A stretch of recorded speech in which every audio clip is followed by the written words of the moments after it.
Hello, and welcome to video 1 of Module 4, Scatterplots. In this video, we'll look at some bivariate data and how to visualize that data using a scatterplot. We'll also discuss some of the shapes and patterns that can occur in a scatterplot as well. So let's get started. Data that consists of two variables is called bivariate data. We're using bi for two and variate for variable. So we have two variables, bivariate data. We'll present this information using ordered pairs, which you've probably seen written before as x comma y in parentheses. In the ordered pairs, the first value, or the x value, is called the independent variable, while the second variable, the y value, is called the dependent variable. So when you have an ordered pair, x is the independent variable and y is the dependent variable. These, these are the mathematical terms for these variables. In statistics, we will sometimes refer to the independent variable as the explanatory variable, and we'll sometimes refer to the dependent variable as the response variable. This is because typically the x value is going to explain the y value, or the y value responds to the x value. For example, if I'm comparing age and height, height is a response to your age, right? How tall you are isn't going to change your age, but as you get older, that's likely to have an impact on how tall you are. So age would be the independent or explanatory variable, and height would be the dependent or the response variable. So let's look at an example. In this example, we're going to be looking at some features of a vehicle. So one way to measure the power of a car's engine is by using displacement volume, measured in liters.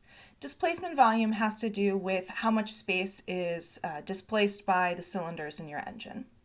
And Harriet wonders if the displacement volume is going to impact its gas mileage. So she collects a sample of vehicles from fueleconomy.gov, and she looks at automatic 2017 models. So we have our data table here. To begin with, let's identify our x and y variable. To do that, let's again read what Harriet is wondering about. So she's wondering if the displacement volume is going to impact the gas mileage. Since she thinks that the displacement volume is going to be the thing that has the impact, the thing that explains something about the other variable, that means that the displacement volume is the x variable. It's the independent variable.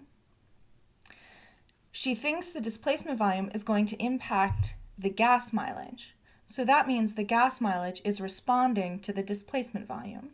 So the gas mileage is going to be our y variable.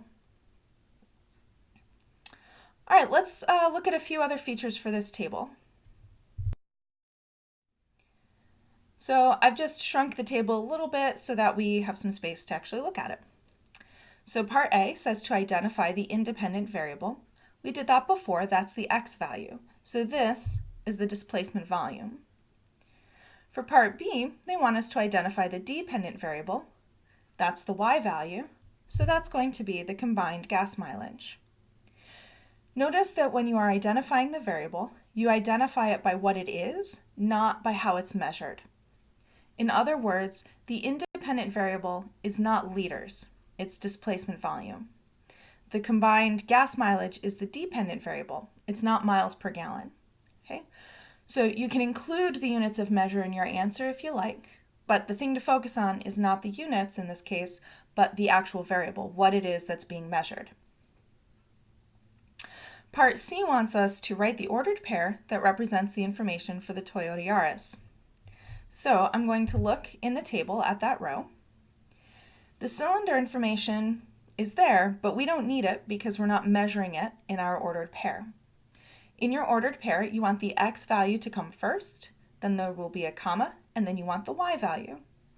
So the displacement value for the Toyota Yaris is 1.5, so that will come first. And then the combined gas mileage is 32, so that will come second. Notice also that in this ordered pair, I put parentheses around the two numbers, so you need the parentheses when you are writing an ordered pair. The last part of this example is to explain what the ordered pair 5.719 means. Remember, this pair is ordered, so the ordered part means that the order of numbers matters. In this case, the first one will always be the displacement volume, and the second number will always be the combined gas mileage. So this ordered pair means that a vehicle that has a displacement volume of 5.7 liters is going to have a combined gas mileage of 19 miles per gallon. So that's how we can summarize it. The car with a displacement volume of 5.7 liters has a combined mileage of 19 miles per gallon.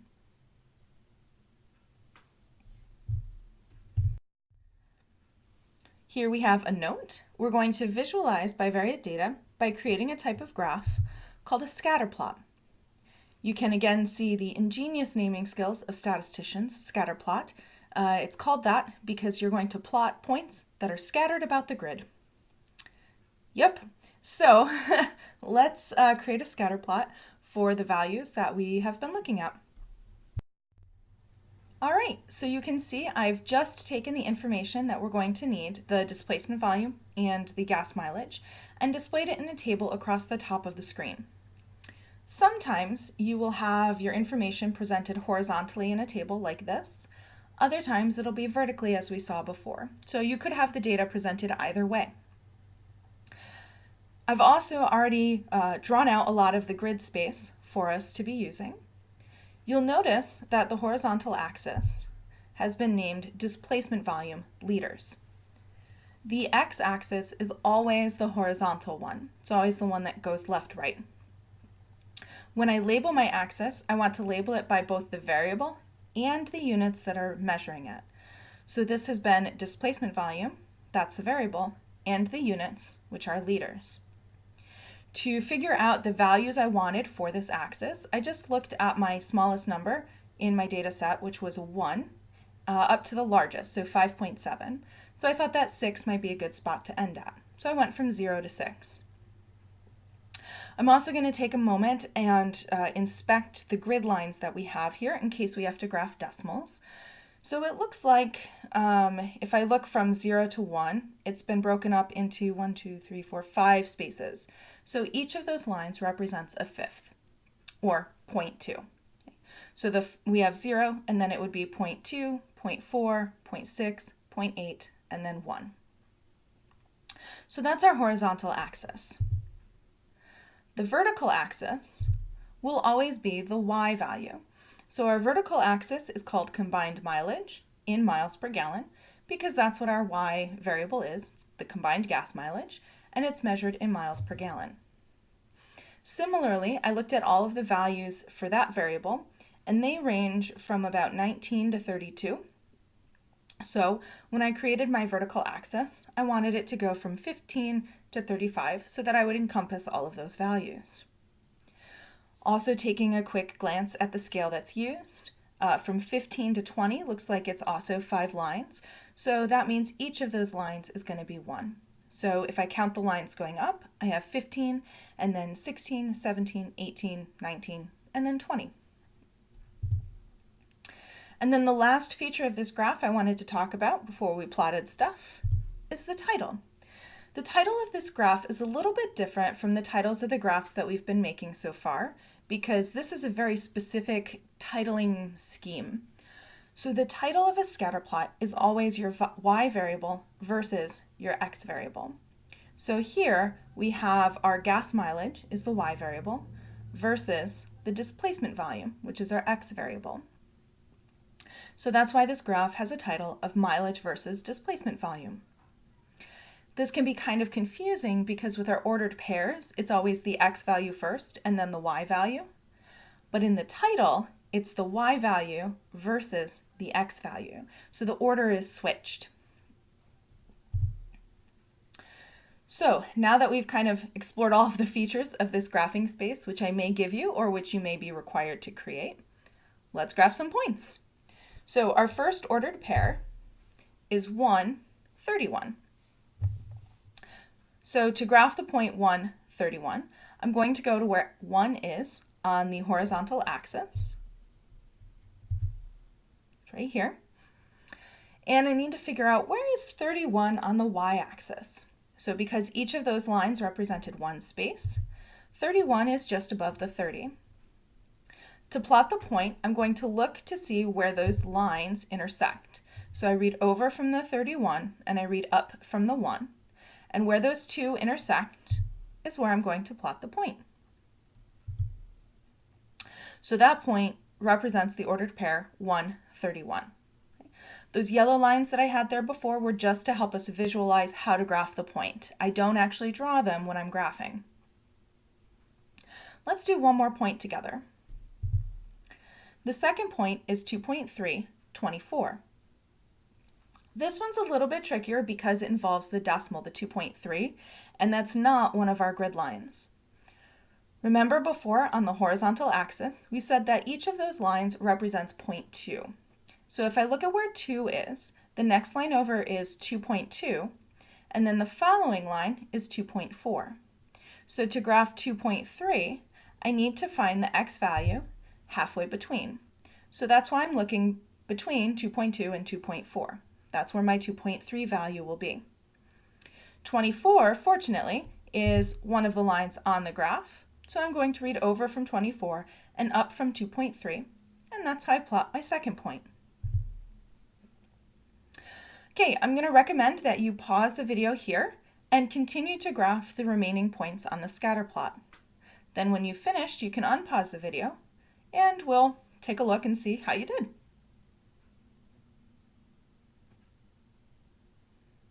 Okay, have you made your scatter plot? I hope so, because here are all the secrets. Oh, so we're revealing all of the points now for the scatter plot.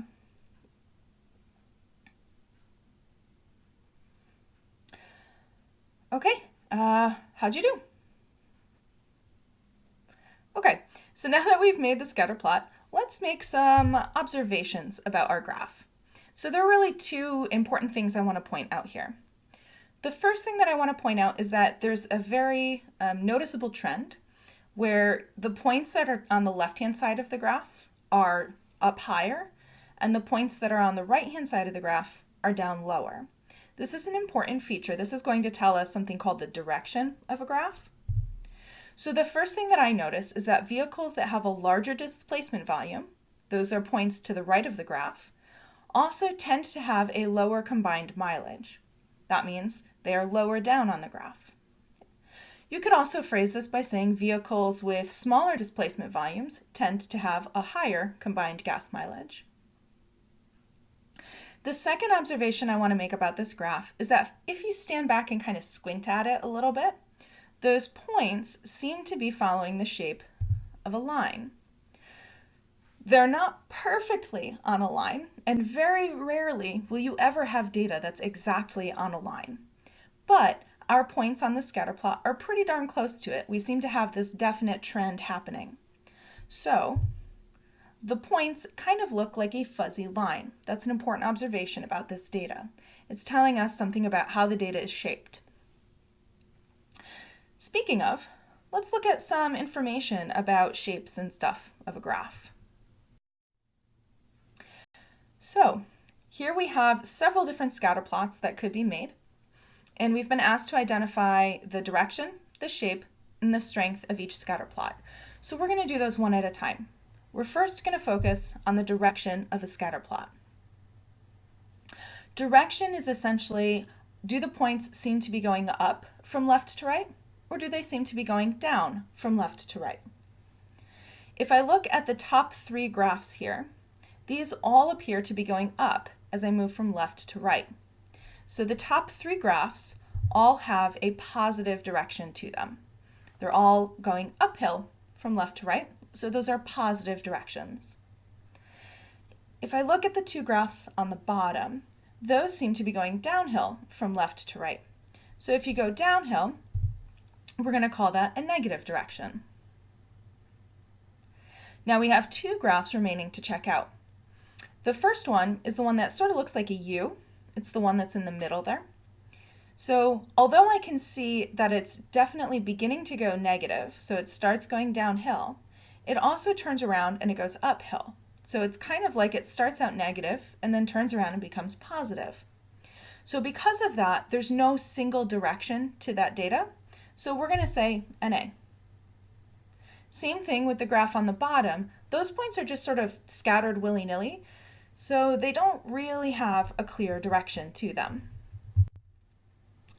Now that we've looked at the directions of the scatter plots, let's talk a little bit about the shape. So the shape of the data is, we're going to focus on really just one shape. We're going to focus on whether or not the data looks like a straight line. If it looks like a curvy line or a definite shape but not a straight line, then we're just going to say it's not a line, basically. So if I look at the two graphs on the left, so the top one that's positive and the bottom one that's negative, both of those shapes look like a line. So because they look like a line, we're going to say that their shape is linear. So we have two linear scatter plots. If I look at the graph that's in the top middle, the points are kind of like a line, but if you look carefully, there's a distinct curve happening. So this curve is actually exponential, but we're not going to go into that much detail in this video. So we're just going to say it's got a shape, it's a definite curve, but the shape is not a line. So we're going to say it is nonlinear. So not a line, nonlinear. Same thing about the graph in the middle bottom. That one has a curve sloping downwards. So that one is also a definite shape, but it's not a line. So we're going to say it's nonlinear. If I look at the scatter plot in the top right, those points appear to be kind of like a line, but they're fuzzy. That's okay. We can still see that there's this distinct trend where it's close to the bottom on the left-hand side, and then it goes close to the top, and the points seem to be following a straight pattern. So this is also a linear graph.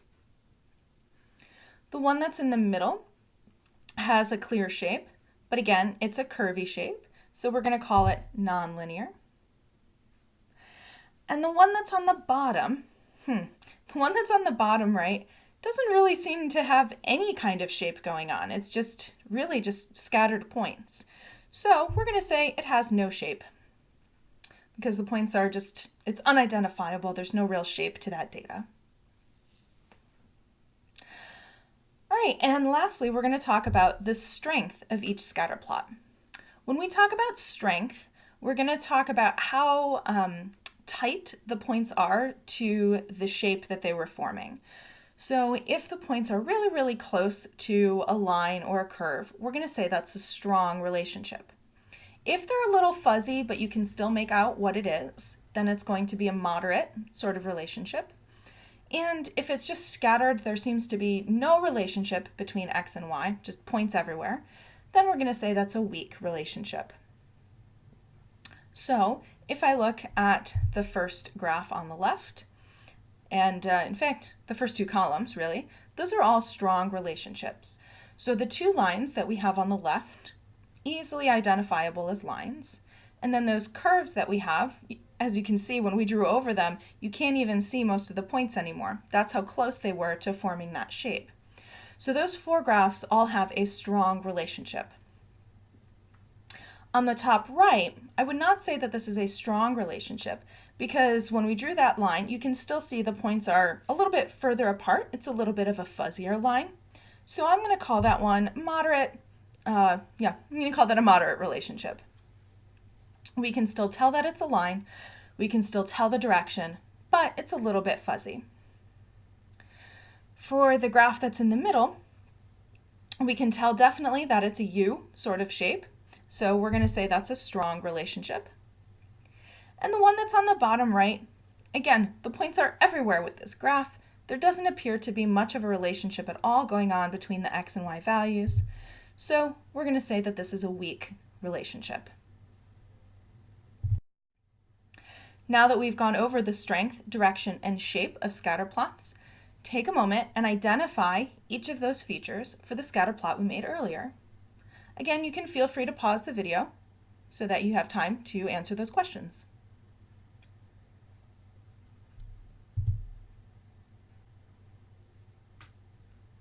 All right, so when I look at this scatter plot, when I think about the strength, remember the strength was, are they fuzzy or are they really very close together?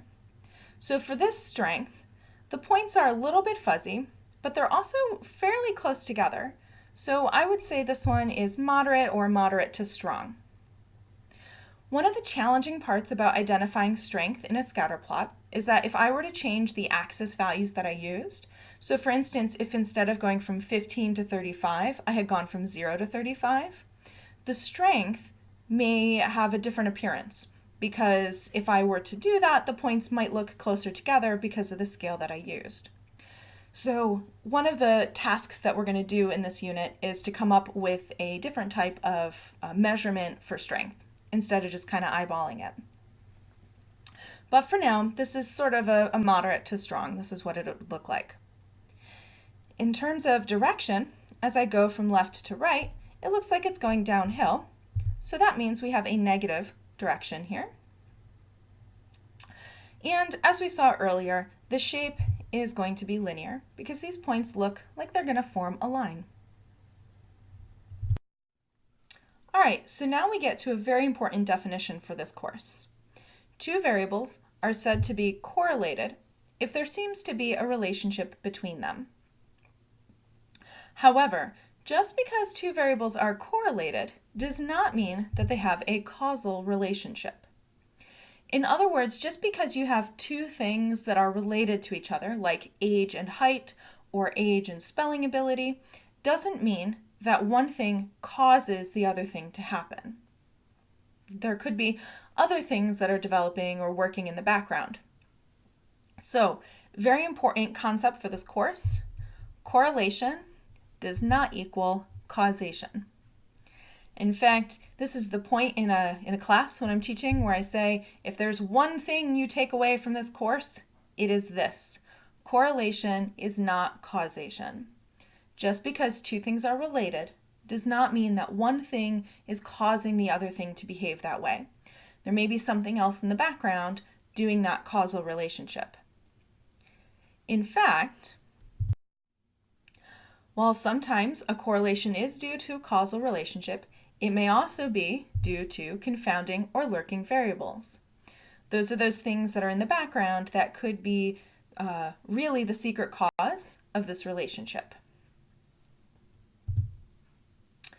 So, for instance, we've been looking at displacement volume, which is kind of an indication of how big the vehicle is, the engine is in the vehicle. So what are some things other than how big an engine is that could impact the gas mileage? So take a moment, pause the video, jot a few things down. What are some things that in a car that's going to affect its gas mileage other than how big its engine is? So I just jotted down a few things that I could think of. How big the vehicle, that could have a big impact on the gas mileage, as well as the vehicle's load. Are you carrying a lot of stuff? If you're carrying a really heavy thing, then you're going to need to use more gas. Road conditions. Are the roads nice and dry? Are they slippery? Are they gravelly? Is your car a standard or an automatic transmission? That could have an impact on your gas mileage. How you drive the car. Are you a defensive driver? Are you an aggressive driver? That can impact how much gas you use, as well as the type of gas that you use. That can affect how many miles you can go per gallon. Excuse me. Now, there are a lot of things that can impact it, but these are just some things that I've come up with off the top of my head here. So here's another example. Over the past 10 years, U.S. salaries have increased, as well as the sales of antidepressants. Can we conclude that higher salaries will cause you to become more depressed? What do you think? You should always beware when you're asked a question about cause. So for instance, in the past 10 years, salaries have increased. but that could just be because of time, right? Over time, we may, and inflation and things like that, that may cause the salaries to go higher. Also, the sales of antidepressants may have increased over time because maybe we're better at diagnosing mental health issues and we're more open about discussing those. So, over time, we've also seen an increase in the sales of antidepressants, but it has nothing to do with how much people are paid, right? So, we cannot conclude, so no, we cannot conclude that a higher salary will cause you to be more depressed.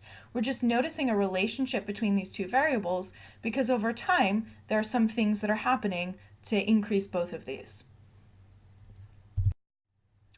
All right, so that concludes our first video in Module 4.